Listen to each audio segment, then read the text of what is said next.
धर्मशाला रे हिमांशु विजय बीजेडी रो दुर्ग को भांगिले लिकु लिकुंक जनसमर्थन आगरे फिका पड़गला बीजेडी रो गड़।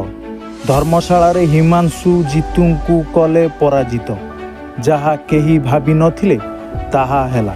हिमांशु देखाई देले धर्मशाला रे हिमांशुंक लोकप्रियता केते। गणतंत्र रे गड़ को भांगी देई पारंती जनता यह प्रमाणित करी देखाई देले हिमांशु।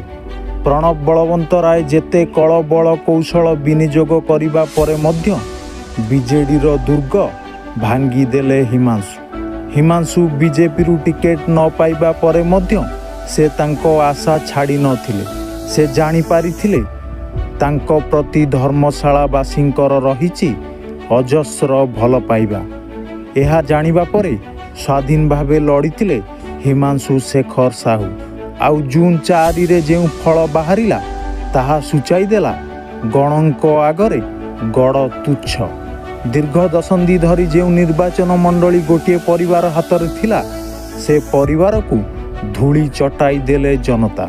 बीजेडी रो प्रणव बलवंत राय को 4000 रु अधिक भोट रे पराजित कराइले स्वाधीन प्रार्थी हिमांशु शेखर साहू। जहा केबे होई नथिला ताहा एबे जनता करी देखाई देले। एथिरु गोटिए कथा स्पष्ट जे क्षमता सबुबेले जनक पाखरे रहिबो किंबा जणे केही सबुदिन विधायक होई रहिबो ताहार किछि ग्यारंटी नाही। जनता चाहिले असंभव को संभव करी देखाई देबे। ब्यूरो रिपोर्ट दी मीडिया तक।